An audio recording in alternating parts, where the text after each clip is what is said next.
बिस्मिल्लाहिर्रहमानिर्रहीम। अस्सलामुअलैकुम नाज़रीन, तमाम तारीफ़ें ज़ात पाक की जिसने ये कायनात तख्लीक की, और दुरूद सलाम आखिर ज़मान नबी हज़रत मोहम्मद सल्लल्लाहु अलैहि वसल्लम की ज़ात पाक पर जिन की वजह से ये कायनात तख्लीक की गई।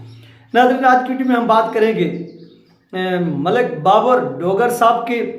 जिनका आज से चंद दिन कबल जो है वो एक्सीडेंट हुआ, और वो ऐसे समझ लें कि फिर जब वो ज़ख्मी हुए थे उनको हॉस्पिटल मुंतकिल किया गया। ये सारे के सारे जो तफसील है वो आप लोगों के साथ इस वीडियो के अंदर शेयर होगी। आपसे यही रिक्वेस्ट है कि चैनल पर नया है तो इसको लाजमी सब्सक्राइब करें, वीडियो को शेयर करें और कमेंट्स भी करें। जितनी बहन भाई देख रहे हैं ये आपसे रिक्वेस्ट है। सबसे पहली बात नाज़रीन कि ये मलिक बाबर डोगर साहब जो है, इन्होंने 3 यानी हल्कों से इलेक्शन में हिस्सा लिया था। एक, इन्होंने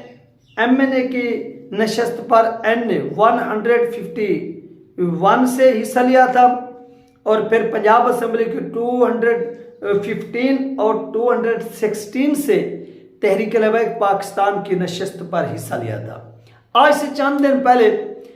ये अपनी गाड़ी पर सफ़र कर रहे थे तो रास्ते में इनका एक्सीडेंट होता है, और गाड़ी जो होती है वो बुरी तरह डैमेज हो जाती है। और ऐसे समझ लें कि गाड़ी की जो हालत होती है वो जब आप देखें तो ऐसी हो जाती है कि अल्लाह माफ़ करे, पता ऐसा चलता है कि इसके अंदर जितने भी फाद बैठे हुए कोई एक भी नहीं बचे। यानी उसकी इतनी जो कंडीशन थी वो बैड थी, वो बुरी थी। और इसके बाद नाज़रीन वो शदीद ज़ख्मी थे, और उनको ज़ख्मी हालत में निश्तर हस्पताल में मुंतकिल किया गया था, जहाँ पर वो कुछ दिन जो थे वो एडमिट रहे। इसके बाद वो इस दुनिया से चल बसे, और उनका जो नमाज जनाजा है आज अल्लामा अनस हुसैन रिजवी साहब जो हैं वो पाकिस्तानी वक्त के मुताबिक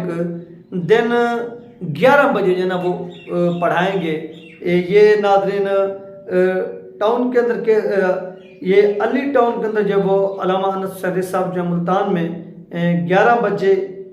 इनका नमाज जनाजा जो है ना वो पढ़ाएंगे। तो जब तहरीक लबैक पाकिस्तान के ऊपर बात हुई थी तो इन्होंने कहा कि मेरे पास सैकड़ों जो हैं वो गाड़ियाँ हैं, अगर हुकूमत ने कोई इस तरह के गुंडागर्दी वगैरह की तो मैंने सारी की सारी जो है वो मोटरवे पर खड़ी कर देनी है, और हमने मोटरवे जो है ना वो ब्लॉक देनी। इनकी एक तहरीक लबैक पाकिस्तान के साथ वाबस्तगी थी, जदोजहद थी,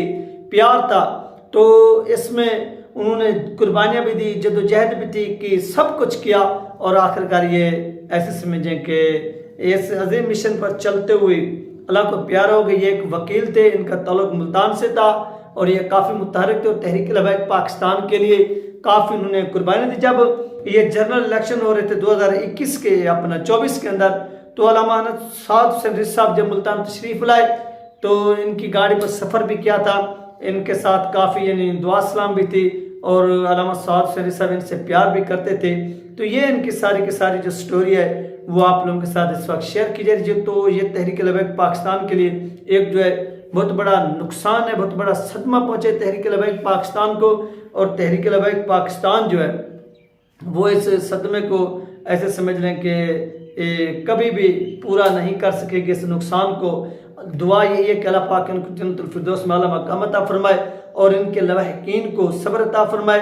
ये एक ऐसे समझ लें तहरीक लबैक पाकिस्तान का बहुत बड़ा लॉस है, असस है, क्योंकि वफादार जो लोग हैं ये कभी कभी मिलते हैं और बहुत ही कम तादाद में मिलते हैं, जो आखिरी सांस तक, आखिरी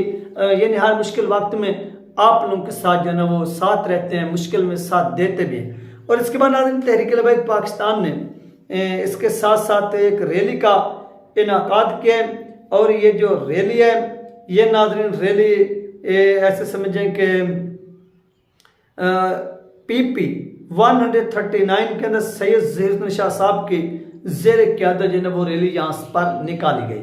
और इससे पहले इस रैली के मुतालिक ये ऐलान किया गया था कि इस रैली में तहरीक लबैक पाकिस्तान के अमीर अल्लामा साद हुसैन रिजवी साहब जो हैं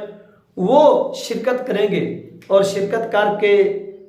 यानी इसमें वो ज़िमनी इलेक्शन जो हो रहा है शेखुपुरा के अंदर अल्लामा साद हुसैन रिजवी साहब यहाँ पर खिताब करेंगे, और इसके साथ साथ डॉक्टर शफीक अमीनी साहब भी इसके अंदर जो है वो खिताब करेंगे। तो जैसी कल ये डेथ की न्यूज़ आई तो अल्लामा साद हुसैन रिजवी साहब ने जो है वो अपना जो दौरा है वो मुलतवी किया। ये हमने अपनी आंखों से देखा। अल्लामा साद हुसैन रिजवी साहब ने ये दौरा मुलतवी कर दिया, और यहाँ पर कासिम महमूद ऐवान साहब जो थे उन्होंने शिरकत की और सैयद ज़हीर शाह साहब ने शिरकत की। अल्लामा साद सिद्दीकी साहब का ये जो इक़दाम है इसको जितनी भी सराहा जाए वो कम है, क्योंकि एक तरफ से एक यानी उम्मीदवार था, कैंडिडेट था, एक मुखलिस, उसकी डेथ होती है, दूसरा भी उम्मीदवार था मुखलिस, लेकिन ज़िमनी इलेक्शन था तो इस सिलसिले में अल्लामा साद सिद्दीकी साहब को जाना चाहिए था, वो नहीं गए। इसमें उनका जो डिसीजन है बिल्कुल ठीक डिसीजन है। उसकी रीज़न ये है कि एक ऐसा समझ लें कि पार्टी के सरबराह ने वहाँ पर इजहार अफसोस किया कि वहाँ पर अगर मैं जाऊँगा, जिस तरह से इलेक्शन है, क्योंकि इधर फौतगी तो एक जगह पर हुई है और वो भी इधर मुल्तान के अंदर जनूबी पंजाब में, और वो इलेक्शन अपर पंजाब में हो रहे हैं, तो अल्लामा साद सिद्दीकी साहब ने इस चीज़ को देखा कि लोग जो है ना वो मेरे जाने पर जो मुझे वेलकम करेंगे, सेलिब्रेशन करेंगे, आतिशबाजी वगैरह करेंगे, तो ये बात जो है वो मुझे ठीक नहीं लगती, क्योंकि उधर मेरे एक अजीज़ की चाहने वाले की जो है वो डेथ हो गई। तो इस वजह से अल्लामा साद सिद्दीकी साहब ने अपना जो दौरा है, अपना जो विजिट था उसको मुलतवी किया, कैंसिल किया, और डॉक्टर शफीक अमीनी साहब भी इसमें शिरकत नहीं कर सके। तो ये सारी सिचुएशन थी जो आप लोगों के साथ शेयर की गई है।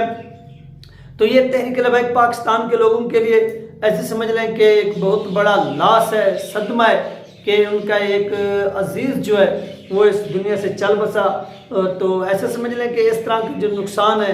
ये कभी कभार जो ना पूरे होते हैं। दूसरी तरफ से तहरीक लबैक पाकिस्तान जो है वो जिस तरह से इलेक्शन में हिस्सा ले रही है, तो ये एक पैगाम दिया कि उन ताकतों को कि जिन ताकतों ने इनका वोट चोरी किया, इनको हराने की कोशिश की, और ऐसा हराने की कोशिश की कि ये कभी भी इलेक्शन के अंदर जो है दोबारा अगेन जो है वो हिस्सा ना ले सके, ये अपनी हिम्मत जो है ये हार जाए। लेकिन इन लोगों ने हिम्मत फिर भी नहीं हारी, बल्कि ये लोग फिर भी डट कर खड़े रहे, और इन्होंने इस चीज़ का जो एक किस्म का मुजाहरा है वो किया कि आपने जितने इलेक्शन चोरी करने हैं वो कर लें, जो कुछ करना है कर लें, हम अपने उस मिशन से, अपने उस मकसद से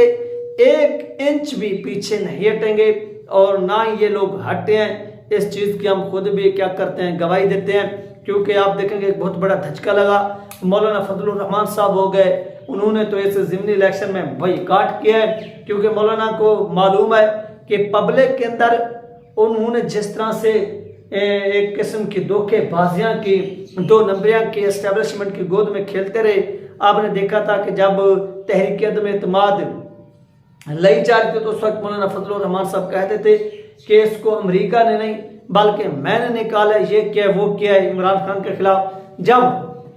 इस इलेक्शन के अंदर इनको बुरी तरह से शिकस्त हुई तो ये खड़े हो गए कि उस वक्त हमने गलत साथ दिया, और एस्टेब्लिशमेंट के फलां जो लोग थे वो मेरे पास आए थे और आकर उन्होंने मुझे कहा था कि आप जो है इसमें वोट डालें, और मैंने वोट डाला। तो ये नाज़रीन मौलाना फजलुर रहमान साहब का असली चेहरा जो है वो बयान करने का मकसद ये है कि मौलाना फजलुर रहमान साहब ने हमेशा क्या किया, 2 नंबरी की है, और उस 2 नंबरी के नतीजे में आप देख सकते हैं कि नतीजा क्या अखज़ होता है कि मौलाना फजलुर रहमान साहब की सियासत जो है वो ख़त्म हो गई है, बिल्कुल ख़त्म हो गई है। लेकिन साद सिद्दीकी साहब की जो सियासत है वो आज भी अरूज पर है, क्योंकि इन्होंने अपने नजरिए का सौदा नहीं किया, एस्टेब्लिशमेंट के साथ मिलकर किसी की हुकूमत गिराई या बनवाई नहीं, बल्कि ये डट कर खड़े हुए हैं, और खड़े होकर ऐसे समझ लें कि अपने जो इनके साथ चाहने वाली पब्लिक है उनके मियार पर जो है ये पूरा उतरे। तो ये सारी की सारी अल्लामा साद सिद्दीकी साहब की सिचुएशन है जो आप लोगों के साथ शेयर कीजिए। अल्लामा साद सिद्दीकी साहब जो है वो डट कर इसके ऊपर क्या कर रहे हैं, वर्क कर रहे हैं, काम कर रहे हैं, और काम करना भी चाहिए। तो ये क्रेडिट जाता है अल्लामा साद सिद्दीकी साहब को कि जिन्होंने ऐसे समझ लें कि भरपूर अंदाज में ये अपनी कंपेन भी चलाई, और कंपेन चलाकर जो है वो साबित कदम रहे, और आज भी वो कंपेन चला रहे, लेकिन उनके हौसले पस्त नहीं हुए। ये मैसेज भी दिया गया एस्टेब्लिशमेंट की दूसरी तरफ से, इनसे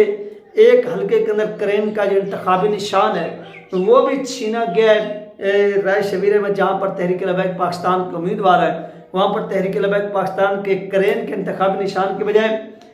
करेन की बजाय एयर कूलर का जो इंतखाबी निशान है वो अलाट किया गया है। लेकिन तहरीक लबैक पाकिस्तान ने वहाँ पर भी ऐसे समझ लें अपने जो हौसले हैं वो बुलंद रखे हैं, और इनको किसी भी किस्म का कोई भी जो जवाब है वो नहीं दिया, बल्कि हिम्मत करके ये आज भी उसी तरह से जो है वो फाइट कर रहे हैं, वो लड़ रहे हैं। तो ये वो नाज़रीन स्ट्रगल है, और इस स्ट्रगल के नतीजे में उनके जो हौसले वो बुलंद है, किसी भी तरह से इनको हराया नहीं जा सकता। ये 3 अहम अपडेट जो आप लोगों के साथ शेयर की गई है। अपना ख्याल रखिएगा, मुझे दुआ में याद रखिएगा। मिलते हैं नेक्स्ट वीडियो में। अल्लाह हाफिज़।